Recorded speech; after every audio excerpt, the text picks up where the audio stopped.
We are live. Yes, indeed.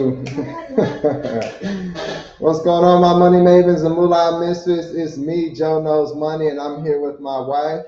Good morning, good morning. It's me, B to the R to the A to the N to the D I E. Hey, we're rolling. So good morning, everybody. It's 12 noon where we are, so we got a great amount of energy this morning. A few hours before happy hour. Yeah, well, it's happy hour somewhere, so hey, feel free to partake.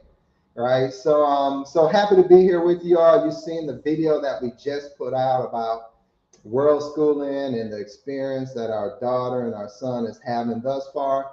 So we wanted to just, take this opportunity to create a forum so you can ask whatever questions that you have.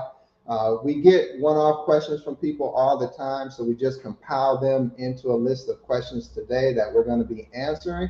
And then, as always, if you're here for the live, we appreciate you. If you're going to watch it later, that's okay too. Feel free to still put your questions in the comment section because we'll do our best to answer those questions. In addition to that, if it's something that the broader community can benefit from, we're going to make sure that we have a separate session or maybe invite you on to talk more about it. Yeah, and thank you guys so much for sending us all these great questions. I can't wait to dig in and dive in and do our best to answer them.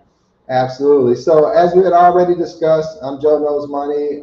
After 20 years as a financial advisor, I decided to retire at the age of 40 in order to slow travel the world with my wife, kids, as well as my mom. And again, my wife, Brandie. Yes, All I'm right. with him. Yeah. All right. So let's kick it off this way, right? We use the term world schooling. What does that really and truly mean, right? So we can give our loose definition of it, but I wanted to give you a finite definition where we talk about world schooling is an educational movement that recognizes that students can receive no greater education than by experiencing and interacting with the world around them. Ooh, that's powerful. Yeah, I agree. Right. So, and then an extension of that is for families who are able to make it work. This often involves traveling together and using the journey to enhance their children's education. Yes. All right. So, I think if I were to sit down and write exactly what world schooling is, that's the definition that I would have come up with. I have to second that. And just adding to it, just the freedom, the it's a learning environment that promotes freedom, creativity, all the things we're born with. Just nurturing your inner self, and then in this awesome way of developing your children just out in the real world. Yeah, exactly. As my daughter often says, she reminds us about our five senses, right? And we can stimulate all of those senses in different environments that we have our children in. So then that way they can navigate the world with a better understanding and better capability, we believe as well. So we're excited to share with you more and answer all the questions that you all have. So without further ado, I think my wife is going to actually Rattle off the questions. yeah. All right. First question was that was sent to us was when did you start world schooling? All right. You want to go first? Sure. I think world schooling has been something we've talked about for many, many years. Actually, I'd have to give Joe most of the credit for that because he was the pioneer in our household for just motivating and continuing to plant that seed in my mind and heart. And but really, 2020 ignited a whole movement in itself with world school around the world, as well as homeschooling. This increase in people homeschooling. So all we did was we were already currently homeschooling our now 5-year old, but we decided just to take it global. So it's that simple. It's homeschool on steroids. Yeah, exactly. Right? And so Brandon's exactly right because our daughter in 2020 was 3 at the time. We knew she was approaching. We knew we weren't going to do kindergarten.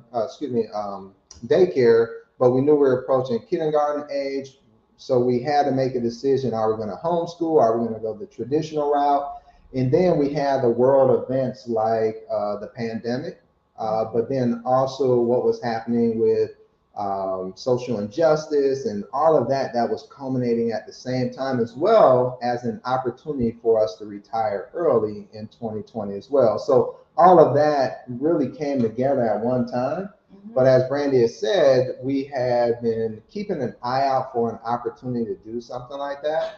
And then once everything, the universe shifted in that direction, we grabbed hold to it, right? That's right. Just grab a hold, don't let go.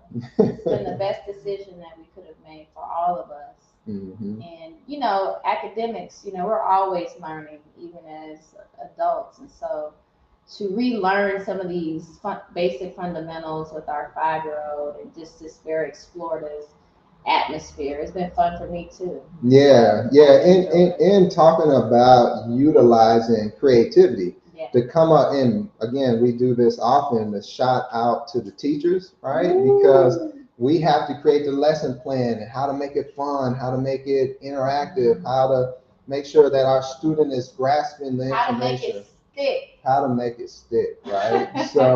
So all of that, right? Yeah. And goes into the process. Yeah. And I think that kind of dovetails into why did you start world schooling? And I know as a collective, but I think where it started for me and us in a lot of regards is just thinking about the fact of, all right, sending my kid off at a very young age to be influenced by others, right? Also, safety is an issue, right? Because the adults and being trustworthy and things of that nature, and you're placing your kids in their hands, um, and and then making sure they had a strong sense of identity, Ooh. right? So before, because one of the things that Brandie and I talked about is the fact that we may not world school forever, we may not homeschool forever, but whenever our kids are ready to go out and go to public school just like we did or whatever we decide to do, that they have a foundation that is cemented and is in place. And that's probably the most important part to both of us, is that our 5-year-old, she excels academically. I mean, it comes natural to her. She's already doing second grade level materials. But what's most impressive and what has catapulted her academically is the results from the training that we've been doing on her social emotional growth and development. Yes. If a lot of times, even when we were coming up, there wasn't a focus on that social emotional, how to deal with disappointment, stressors, in real time. Having someone coach you through it, doing exercises and drills on a daily basis to help her manage her emotions. Some people would argue that 5 years old is too young to have, to manage their emotions. Like, just let them be kids, let them be free, and teach them this or that. But really, we try to control that in public schools too. We just say ignore this, or we just say it a different way. But what we've been able to do is really champion the cause of teaching our 5-year-old how to deal with. I mean, we have a class on how to manage yourself on the playground, how to breathing techniques when she gets overwhelmed or nervous, when she's getting ready to do something that might make her really scared, and teaching her how all these different tools that automatically help her academically. Because if she can master those, math, science, social studies, whatever, it's a no-brainer, because she has the basic social emotional fundamentals down pat to where she can do anything she wants to. Yeah, and so to piggyback on that, for me, for a long time, it's always been a thing that I knew when it came to schooling our kids. I didn't want to be like the traditional parent in this regard, right? Is that when you ask people how their kids are doing, their go-to is always, oh, they're doing great. They're getting A's in school. And for me, that says little about the type of person that they are, it just talks about their academic capabilities. So I wanted to make sure, again, everyone can raise their kids the way that they choose to raise them. But for me, I looked at it and said, you know what? I don't want to be that kind of parent because I feel like that's an easy out, right? So, hey, our kids are doing great academically. Woo! We're great parents. Let's move on. And like Brandie said, those emotional issues and all the other things that you have to have a good grasp of in order to make it through this life successfully may not have been honed traditionally because the focus has just been on grades. And I'll say one more thing about that. How do you know whether your child has issues with emotions and, you know, uh, processing and managing emotions? Well, do you have problems? Always start with yourself because, naturally I am, I feel like I manage my emotions well, but I also know there's some weaknesses and some things inside of myself that I want to make sure my kids also avoid repeating the same mistakes I made. So if you can just use yourself as the benchmark, usually they're going to model what they see. So as you are developing your emotions and your mental health, share it with your kids, get them involved, allow them to do the same, whether you meditate, you do stretches, whether you exercise, just get them involved in that too, because it's important for them to have those tools as well. Exactly. And I hear our little one rumbling through like a freight train. That's one of the things that happens. All right. Okay. So here's the other thing, or the other question we have, right? Because those are the reasons, but the question is, can you see, kiddo case? There she goes.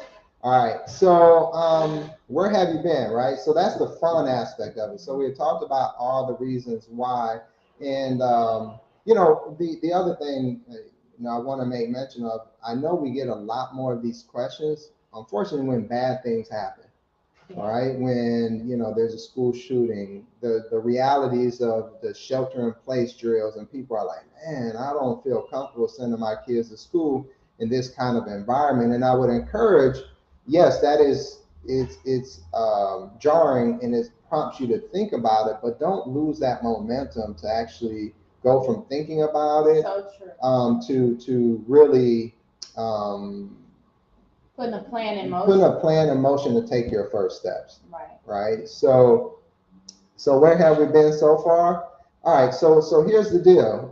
Even though we've been homeschooling since 2020, we started world schooling extensively this year. I mean, we started in 2020. We spent an extensive amount of time in Aruba and things of that nature. But then we were fortunate enough, thank you, baby Kate. We were fortunate enough to have for Brandie and I to get pregnant, right? For Brandie to get pregnant, and then Brandie and I to get pregnant. Exactly. See how they carry the load. Yeah, exactly. So then that slowed the traveling, right? Because we want to make sure she can make all her doctor's appointments, so on and so forth. But we're full steam ahead. So to answer the question, Mexico and Portugal. Mexico and Portugal. That's where we started our journey. Yeah. It's been a great journey so far. There's a lot of rich history in both of those countries. So, and people of color. I think it's important too as we build our curriculum. We center our curriculum around, the plight of Africans, African Americans, great leaders, women. Just the diversity of education for our young ones, so that they have a robust understanding of what history is, what culture is, what art and music, and just the world is the canvas that allows them to have broad strokes. They can see a lot, they can feel a lot, they can smell a lot, they can taste a lot. And I think it's just going to catapult them as people and build just great character. So Mexico, Portugal are two places you definitely should look into. Yep, and shouts out to Jerry. Good morning to you.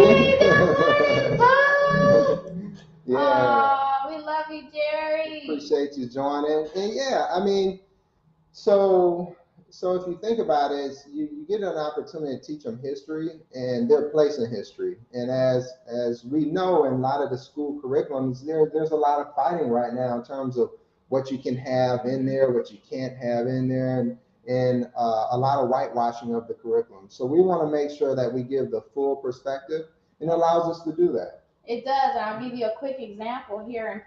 When we were in Lisbon, uh, we we took the tour, Mhm. in which they give you the traditional Portuguese history of, all the statues you see and the monuments and all of the ancient buildings that's been around since the 1800s. And so the whole time as I was listening, I couldn't help but to think of, this is a city that's modern, but it's kind of stuck in time. Like if you look at it, it just looks like it's the 1800s. The cobblestone streets and all that good stuff. But I couldn't help but to think of, this is beautiful and all, but where were Black people, in this time? Since Right. we're stuck in time, did we walk these streets? Were we, free to shop in these shops and celebrate these big victories that were happening in the square? And the answer was revealed when we took an African tour, to just basically talk about the transatlantic slave trade. Portugal is where it started. So it was interesting how on one side you had this history that never even spoke about the transatlantic slave trade. And then you have this whole other history that's just mind blowing. I mean, it's eye opening. The fact that our 5-year-old could be a part of that walking tour, and we're going to all these different sites that were very important to the history of the world and why we are where we are today. It was very profound. I'll never forget it. And hopefully she'll never forget it, because she actually walked the streets and she actually saw the rivers, and she understands where, slaves were sold, and it makes it more real. So by taking, even if you can't world school your kids, take vacations to places. The Caribbean's cool and the beach is nice. We try to go to places where you can educate your kids beyond their square, because there's so much that they need to know that's going to shape their future and shape everybody's future. Just giving them a little bit more information that I think they can relate to and feel connected to. Yeah, and how we look at it is like puzzle pieces, right? So we give them a puzzle piece here, and then over time they're able to see how the whole picture Yes. intersects, right? So we take an opportunity to give the well-rounded, because like Brandy said, it was focus on the great explorers and less focus on, or no focus on, the fact that those great explorers brought back enslaved people to start the What did they transatlantic call trade. it? It was on It one was the tour. African campaigns. That's what it was called, the African campaigns. And Joe and I were like, that's what y'all want to call it? Yeah, Okay. exactly. So and how that plays into modern day, Portugal and things of that nature, right? So it's just fascinating, and we want our kids to get kind of boots on the ground experience, Right. right? So then the question becomes, as Brandy has said, all right, so we're stepping outside of our square, no doubt about it. But what was life like before we started World School? Oh, I was trying to figure out what school we were going to send Chloe to. We were like, okay, so are we going to stay in the city that we live in? Are we going to move somewhere else? I mean, what kind of school do we want her to go to? Certainly, we grew up in predominantly Black schools, and that was so important to us. But then at the same time, who's going to, we weren't in a location that was easily accessible. And then you're like, I want her to have a more interactive study, kind of like Montessori schools. And then you're like, well, wait a minute, that might be too far over here. And then it was just such a cluster of confusion.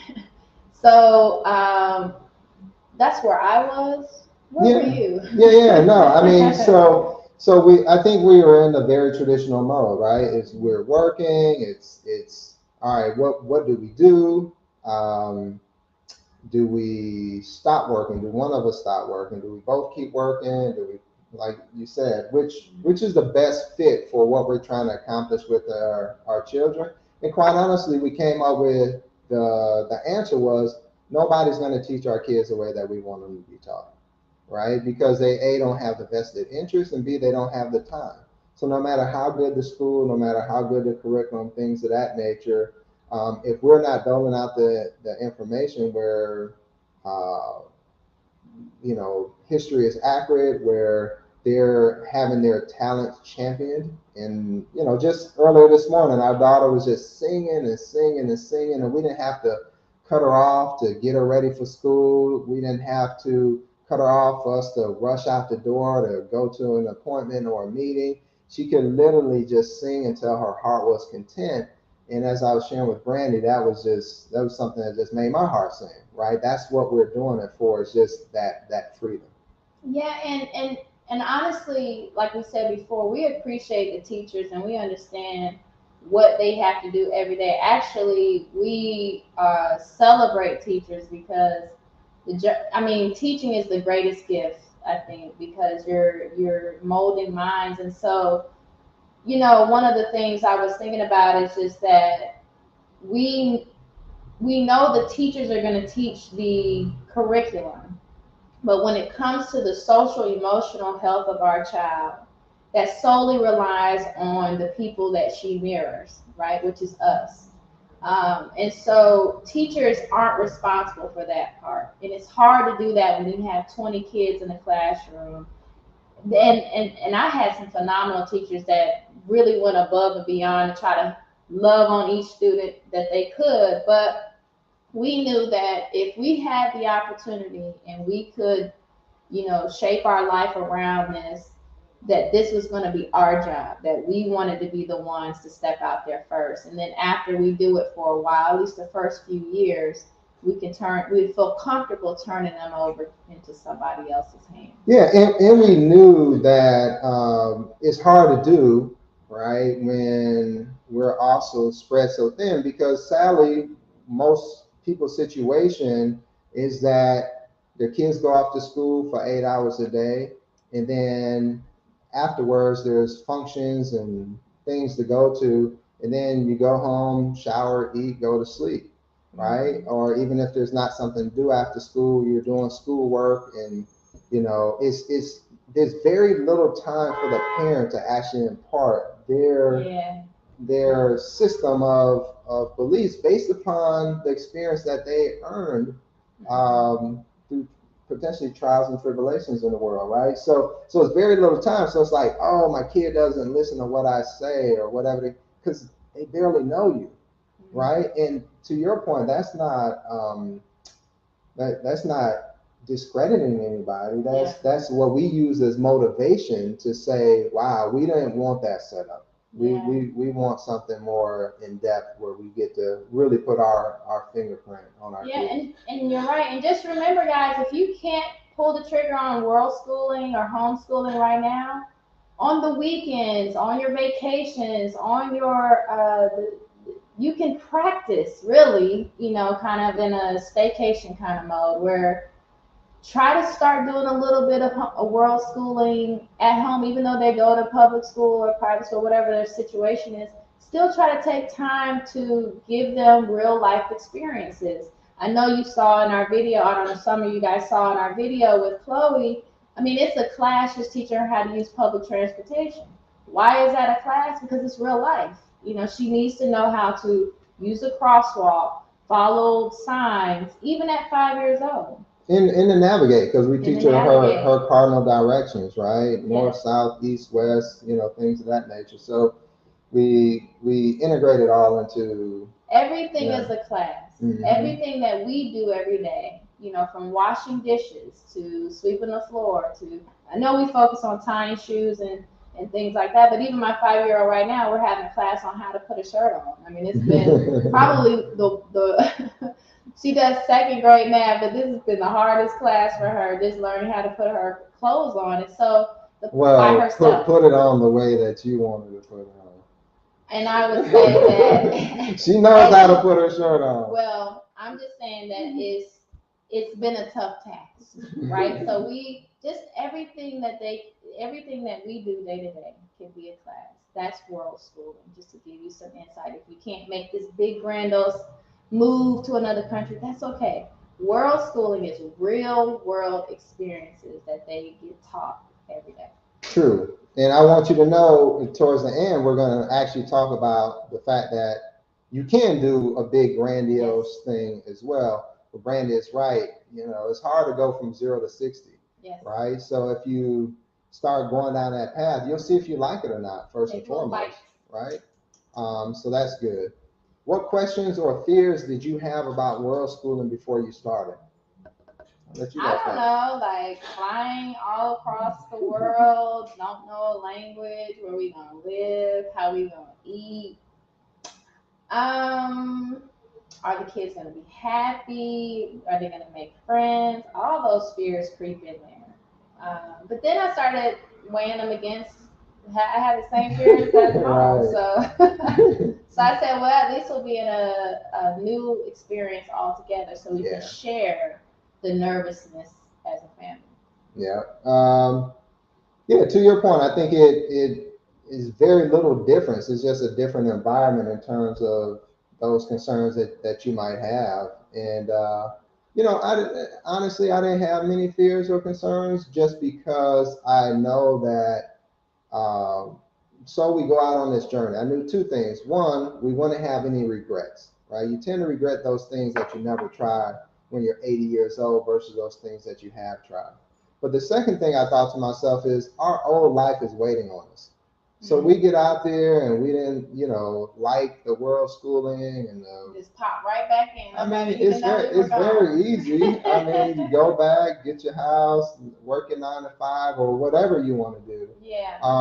It's a plug and play kind of scenario. Whereas you only get this time where your kids are young, where you're young, where you can take advantage of this opportunity. And keep in mind, we have a 5-year-old and we have a 9-month-old. 10 months. So yeah, ooh, you turned 10 already? Almost. Oh, well, Next yeah. week. Next week. Yep. So when you think about that, I mean, we can impart on them, and we have a greater amount of say in what we do. That's right. Just 5 years from now, what our 11-year-old will want to do, or 10-year-old will want to do, and our then 6-year-old will want to do is completely different. And if you go 7 years, 8 years, so we can't waste that time. We figure seize the moment, and so that's why I wasn't concerned or really worried about the world school. Next question. How did you prepare to start world school? Well, I have to give a special shout out to my mentor, my dear friend, my beautiful sister, Brenda Fleming, principal of the Fleming Day School in Lithonia, Georgia. She has been such a jewel in helping us prepare to leave Atlanta in World School. Chloe, she gave us great advice on how to get started from K or pre-K to third grade, essentially what materials we would need.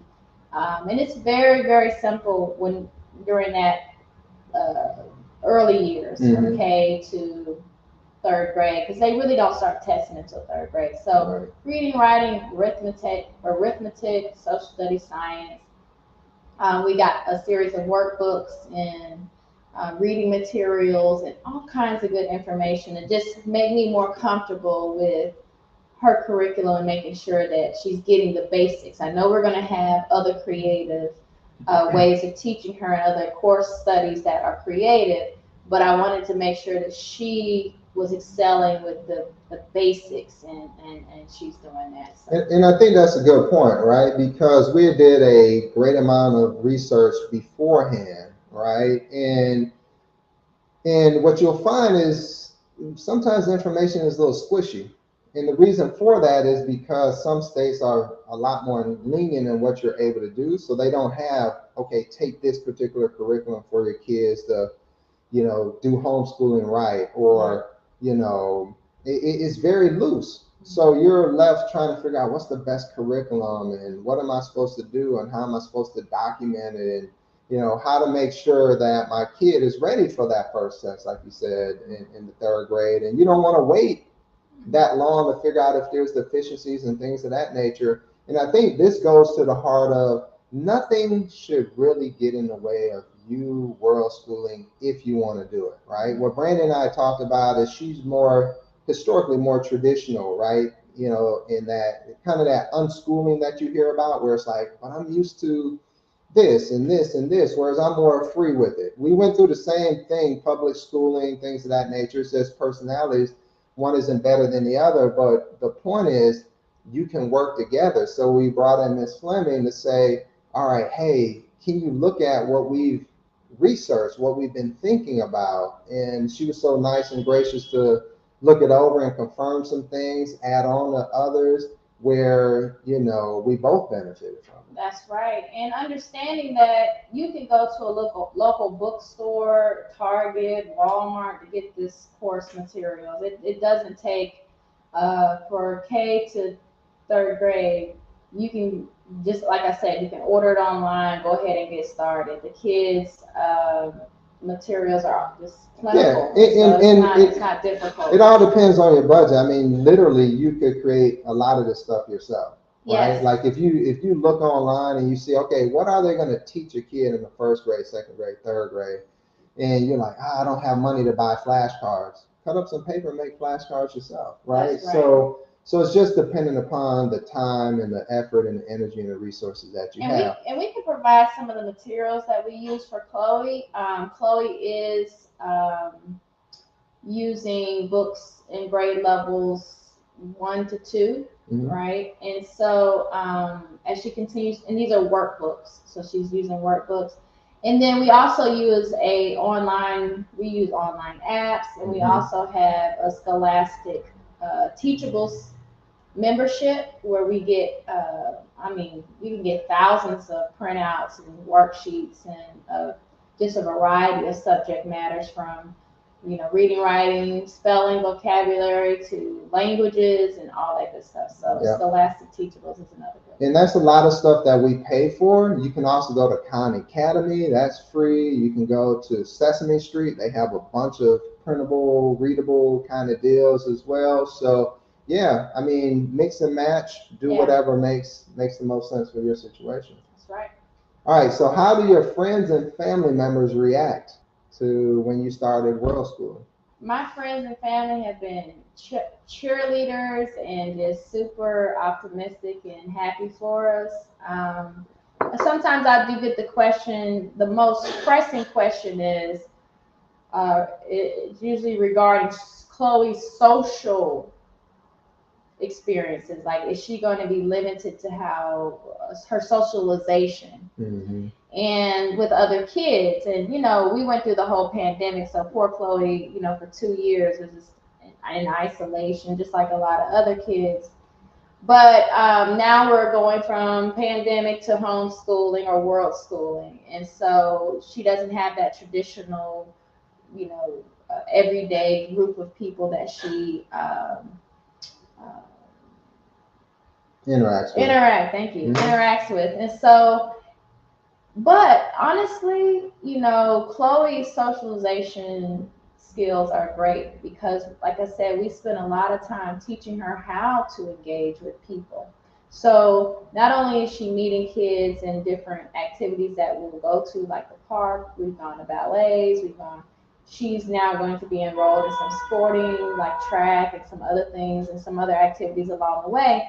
She's meeting kids all the time, right? But now, as she's meeting them, she's got a better understanding of her identity, what she wants to do, and what she feels like she may be led or not led to do in those social interactions. So we feel more comfortable with her engaging with kids at this point, as opposed to just kind of dumping her in there without the proper tools. Because now she doesn't always come back feeling defeated or her heart broken or bullied or beat up, because she goes into it with the tools that we've been working with.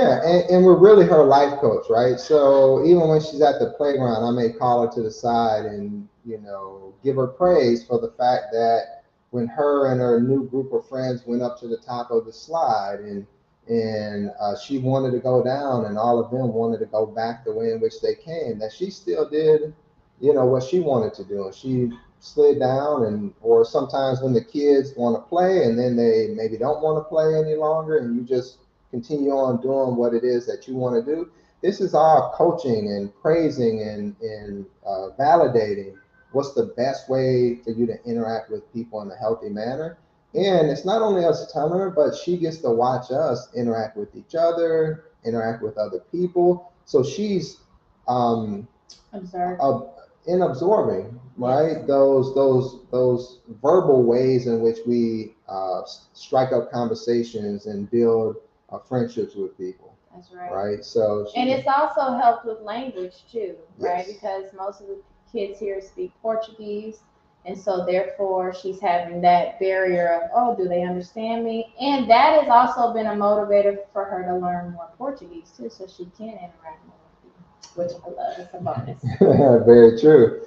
All right, so how do your kids learn? We just talked about it through not only us teaching them, but them observing us, right? So that's funny though. As Brandie had said earlier, um, if you think about, well, why is the kid maybe acting this way, or well, maybe it's because they witnessed you acting that way, right? So if you use it in a positive way, it can actually help you become a better person because you want to model better behavior. Amen. Yeah, because we know that they're watching us literally 24/7. Especially the mothers, they watch us Like they will never let you forget anything, and it's almost unforgivable for the stuff you keep up. But that's okay. That's for a whole other conversation. Shout out to all the mothers out there with multiple children, just trying to keep it together. Right. And the fathers and the fathers. That's right. All right. What does normal world schooling day look like for you? Pretty flexible. Super flexible. And so let me give you a few ideas, and then please share with as well. Is that it can be flexible depending upon the weather.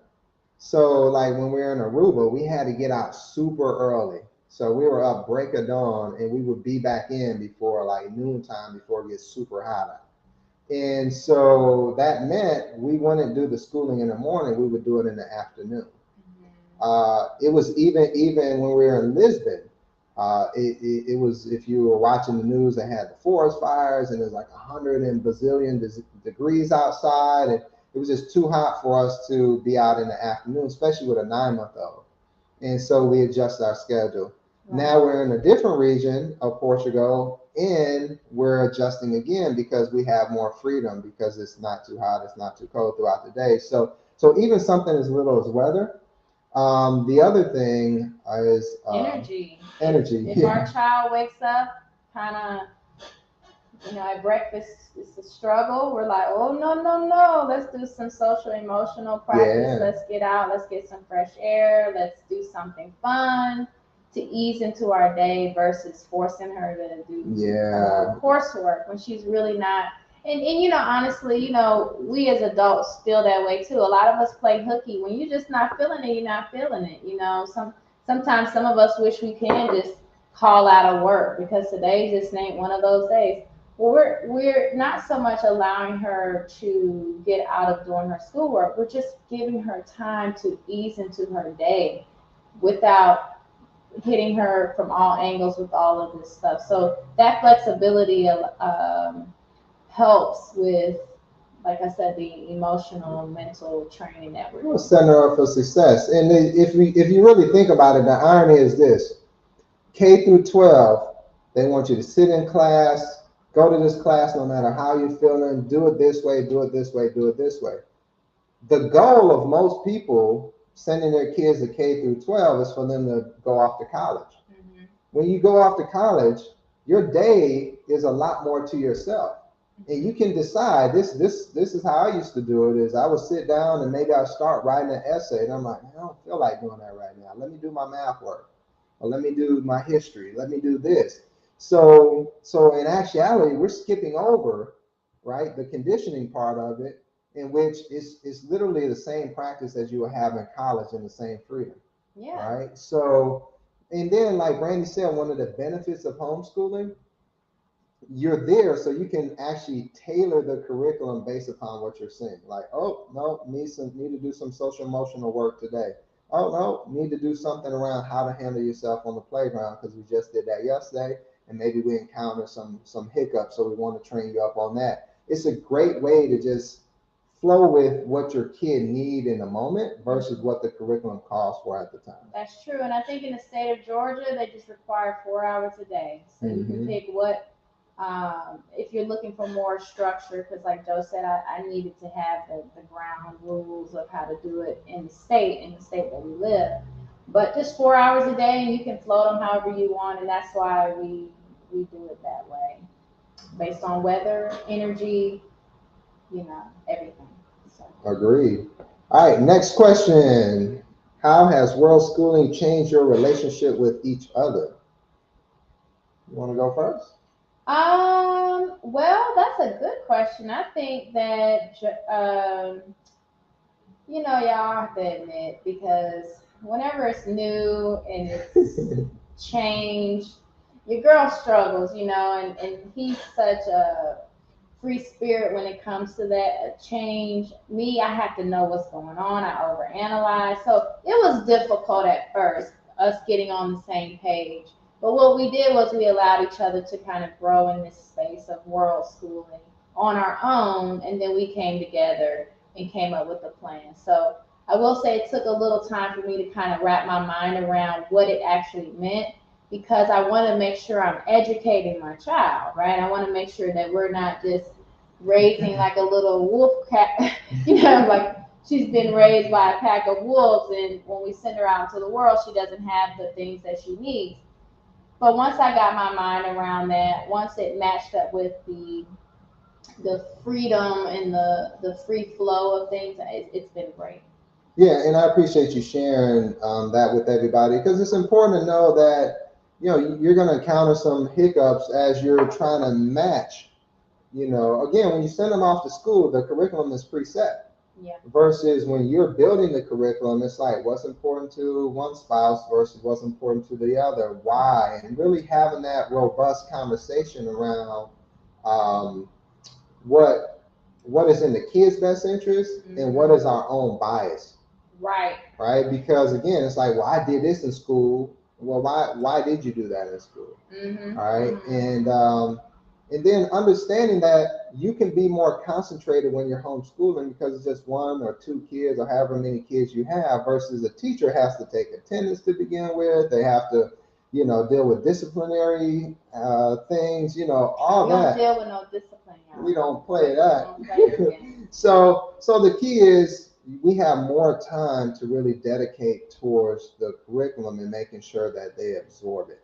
And lastly, with this, it strengthened us as a unit, right? Yes. Because Chloe has at least 2 or 3 teachers in the house, and when she's tired of one teacher, she can go to the other. And some subject matter she prefers her dad to teach her, and some she prefers me to teach. And so we have our kind of roles. And I was just thinking, I started off being her teacher, and then she wanted to change with mommy. Now she calls me her substitute teacher, right? So, but she does call me in for certain things. She's like, mommy, daddy, come on in, right? And so, but that's cool, right? And then mama, she talks to about certain things, and then mama can give us an idea of like, hey, she liked this, she didn't like that, because it's just it's a little community, that we have that allows us to just, again, really customize. Yeah, and anything we don't feel comfortable teaching, anything that we need help with, we can hire tutors. That's another thing you guys can do.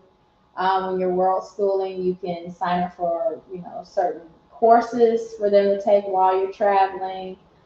Those are ways to also interact with other kids. There's not only academics in world schooling, but there's like athletic programs. You just Google world schooling, you'll see across the globe there are organizations, there are resources available to you that you can see it's a real thing, and it's growing. And to that point, that's the whole reason we want to do this, because when we were doing the research, I didn't come across anybody who looked like us.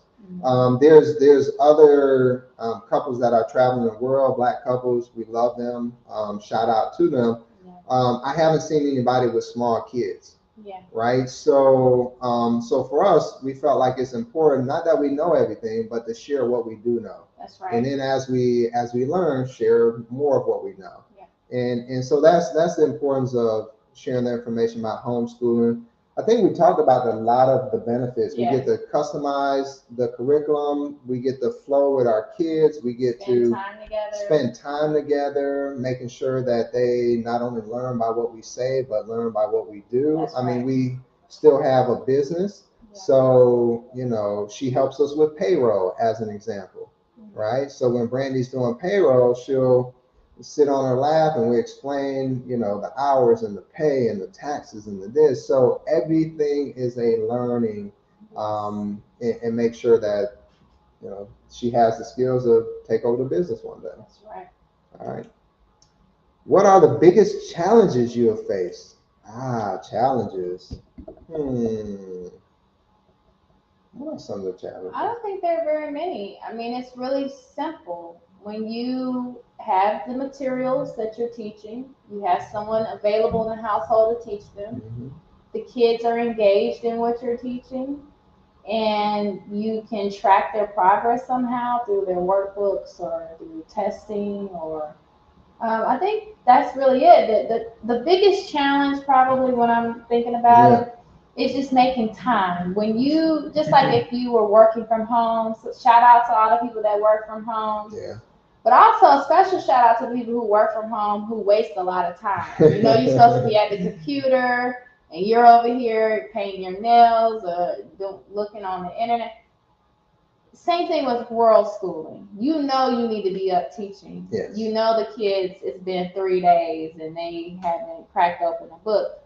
You have to be diligent about the schedule. Even a flexible schedule needs to be held accountable, right? Agreed. So because time can go by. I mean, you're having so much fun that, you know, you look up, it's been a week. Right. And the kids need to continue to get that routine and stay fresh, stay conditioned, just like if you were conditioning physically for a sport. The same thing with their minds. You don't want them to get too far out, but then you also want to keep it flexible. So. Yeah, I mean, along those lines, you're absolutely right. That's why we have a routine when I wake up in the morning to do certain like apps like Duolingo and to do some other things, and we get a report on that, right? So we know every morning, boom, this is your go-to. So at minimum, you did this. And then as we go throughout the day, we're communicating with each other again based upon the household needs, because we want to do certain stuff. And you know, but again, let's say we do a hop on, hop off bus tour. She's listening to the history of the place. We can supplement that. We can get off at certain stops and actually read the history of it and have robust conversations. And when we're talking, have class outside, we can pretty much post up anywhere in the city and have class. And that's what you've been seeing in the videos and pictures. We just post up anywhere and just have class. And when we talked about the benefits, I think one of the understated benefits is we're not in a rush. So normally, you know, if you ask your kid, does that make sense? It's like, does it make sense? You better understand it because I ain't got time for it. Versus we get an opportunity to really say, hey, did that make sense? And then, well, kind of, or yes or no. And then even when it's a yes, okay, why did it make sense? What did you hear us say? And that allows for really great conversations and better understanding of how your kid's mind is working. So as you're delivering information, you know if it's being received properly. So true. And just to piggyback off of the Duolingo that you brought up, because language is so important around the world. America, the United States, is just one place that just doesn't stress it enough. But it's so important. Duolingo is an app that was introduced to me by a dear friend of mine. It has been such a lifesaver for our 5-year-old, but also for us. Mm-hmm. It allows us all to learn the language together in whatever country we're headed to or the country that we're in. It's so impactful. It's just a wake up. She does it every morning. It actually tracks progress. It gives out awards. So there's this, if your child has a competitive spirit like ours does, it's a motivator every single day. So much to the point where I had to brag on her. The other day, we were just talking, and I don't know if she was kind of fussing at me. I'm not quite sure because I couldn't quite tell because she was using a whole other language, Spanish. Yes. And I was like, well, wait a minute. What did she just say to me in Spanish? Let me go to my app and try to figure out what did she just say. But she's starting to use, because she's in Mexico using the language. She sees us using language. Yeah.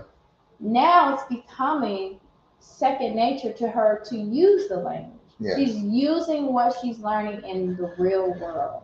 And now she will be bilingual before you know it, you know. And so the point of it is, I just encourage you that even if you can't make a big move, just download the app, do it together as a family in preparation for your vacation in Mexico this upcoming holiday season or next summer. Just go ahead and set some small goals, because we're going to get to why we think you need to just go ahead and make the big moves here in a minute. But we're not trying to do small, we're trying to do big. But I do want to encourage you to take these little bites, because it makes a world of difference.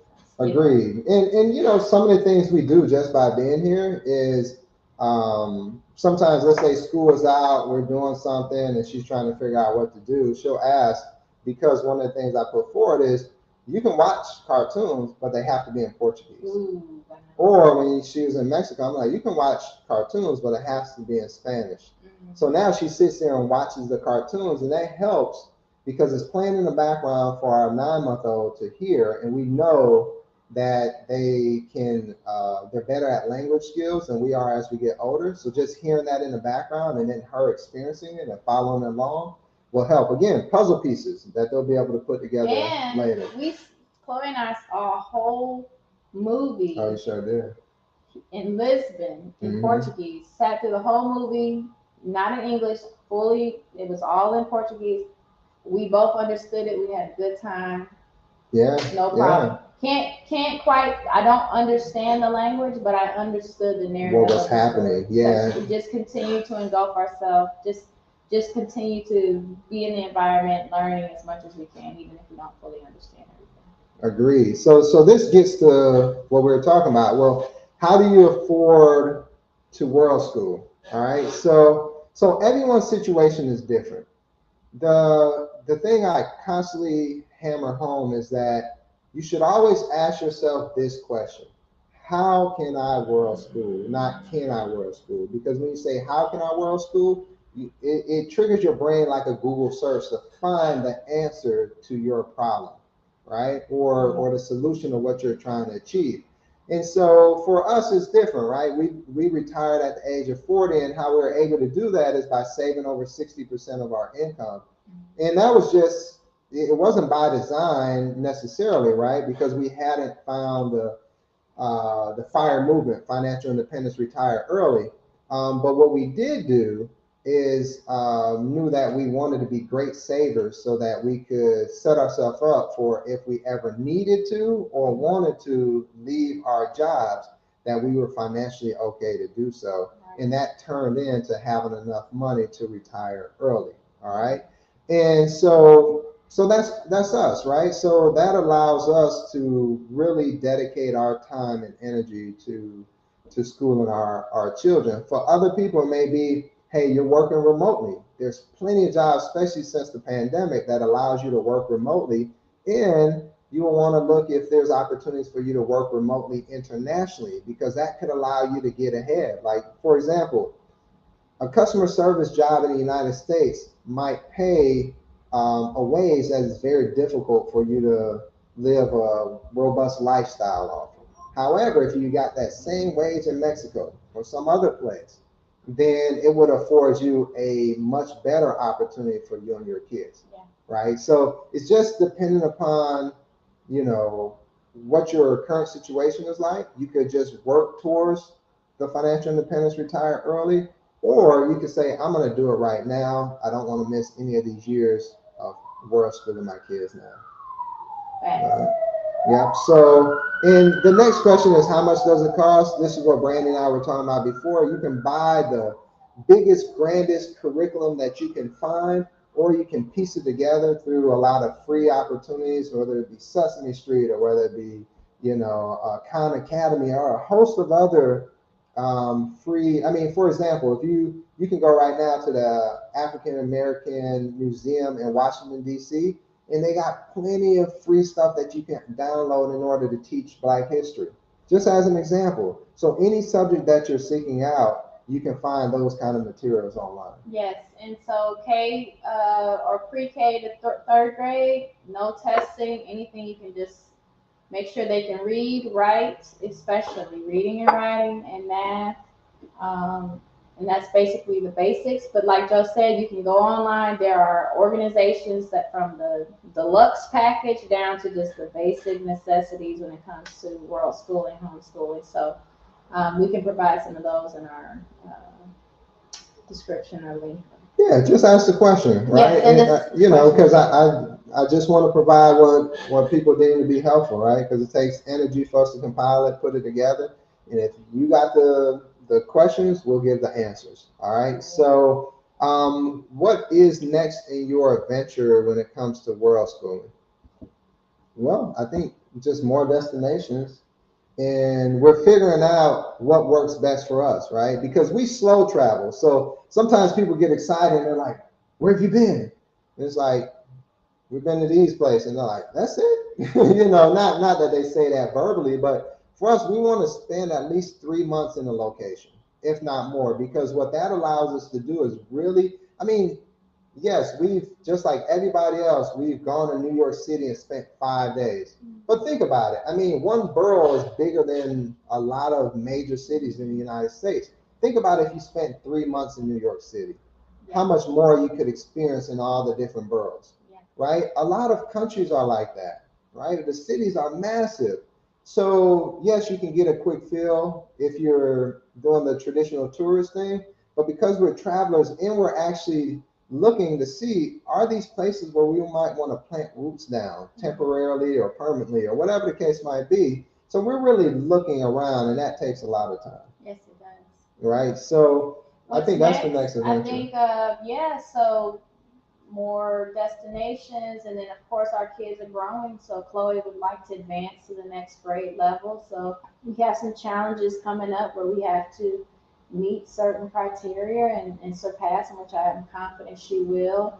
And then our 10-month old is coming up, the ranks already almost a year old, so we'll be doing it all over again. And so our journey is just beginning, so just stay tuned. We're going to continue to share along the way, some of the activities Chloe will be in, and just some of the things that we've learned in these different countries. Agreed. So, as Brandie said, we're going to continue to update, share our journey. Where you can find us online is Joe Knows Money, and that's across YouTube and Facebook and Instagram and TikTok is Mr. Joe Knows Money. And Ooh, yeah, how get about fancy now, that? not Mister, honey. Yeah. So I mean, you can find it there. Eventually, you'll be able to find Chloe's adventures. Chloe's So gonna have a YouTube she's page, y'all. gonna I have a don't know how I YouTube feel page. about this. Yeah, so she's been that's another thing, right? So if you all seen our videos, Brandie edits those videos, and so Chloe has gotten a front row seat to some of that. And so they actually edited Chloe's videos together. Again, another learning. She does her own camera work as well Yeah, sometimes, yeah. and edits Voiceovers. voiceovers and edits her own videos. So super. That's a class. Yeah, Those are exactly. some more tools that she's building. Yeah, I mean, public speaking, all of that, just Yes. being comfortable in front of a camera and a microphone and the whole nine. So yeah, she's getting experience. So if you like, like, share, and subscribe. That's right. If you want more information, that look, end of the day, the only way we know what information is useful is if you put it in the comment section and say, "Yo, this was super helpful," or "Hey, I would like to learn more about this," or like, right? Because we know we watch videos online and we don't like, we don't, press the like button for every video that we watch, right? And thank you guys for sending us all these beautiful Yeah, questions yeah, and yeah. hitting us with the world school questions, because the fact that there's so many people that So have much interest. interest, right? I've had phone calls I've got on recently, people asking me about how to get started, what are y'all doing, what do I need? And I love this energy. So let's keep that going. Let's build with each other. There are no dumb questions. Just go ahead and just let's work on it together. We're already out here, so you have some direct contact with somebody who's really doing it. So Yeah, continue to use us. we don't want the information to go to waste because that's probably one of the hardest things, just finding out what information is Yeah. correct information. And if you have somebody who's gone through it before, we would like to share it. Yeah. And along that lines, along those lines, if you have any questions, we're here to give answers, Yeah. right? So we know it's bright and early in the morning, so we may not have a ton of questions, but if you think of them as you go throughout your day. And again, please don't wait for something tragic to happen with your kid or watching somebody else kids go through something. If world school is truly something that you're interested in, explore it now, right? Like Brandie said, take some mini field trips to some places in your city to make the information that your kids are learning in school real and see how they react to it. Yeah. You know, oftentimes we say, oh, how's our kids doing? Well, I had to get on him because he's not behaving in class. Well, maybe the class environment is too confined. Maybe the information isn't entertaining enough or engaging enough. So why don't you test it out yourself to say, well, maybe if I present this information, let's see if my son or daughter gravitates towards it, so you can truly understand where the problem lies. Because, and I'll say this, majority of the overpriced institutions that your kids are encouraged to go to, that are the Ivy Leagues of elementary school, middle school, high school, etc. That's what they're doing. This is what they're doing. Yeah. Because Sure. I want to expound upon that is a good friend of mine who's in education really brought that to my attention because when we were looking at different schools, we're researchers. It's like, okay, what's their test scores? This, and this. And what he was sharing with me is like, yo, it's not that these teachers or administrators are that much more better. It's likelihood they're in communities where they can afford tutors after school. They have the flexibility in their schedules, their parents do, to teach them. So when they go back to school, they're, acing the tests or the quizzes and the tests and things of that nature. So, and this is what we're doing isn't elite, right? This isn't like a rich folks something. or is it like this hippie thing? Yeah, it's either, not a right? hippie thing. It's not a rich person thing. It's not a privileged person thing. Our community used to do this. Yeah. This has been in our community forever, since ancient times. We've always educated our young. It's like we're hunters and gatherers. We teach our young. This is old stuff. What we have gotten away from is thinking that the institution is responsible for training our kids. Right. And as it continues to fail us, it's time for us to take that back. So this is not a new age, fancy, hippie, floaty kind of thing. This is old tradition that has worked since the beginning of time. So gather around your tribe, teach your own children the basic things that they need to survive in the world, and you'll see them thrive. Academically, they're going to thrive if you give them these social emotional tools. Yeah, academics is the least of your worries, right? What you have to think about is their identity. If they go into a school and they learn that all of the great people in American history that contributed, none of them look like them, or very few look like them, or the ones that are promoted were enslaved individuals, or it's so much more of a rich history that you can bring to your kids, which help with self identity.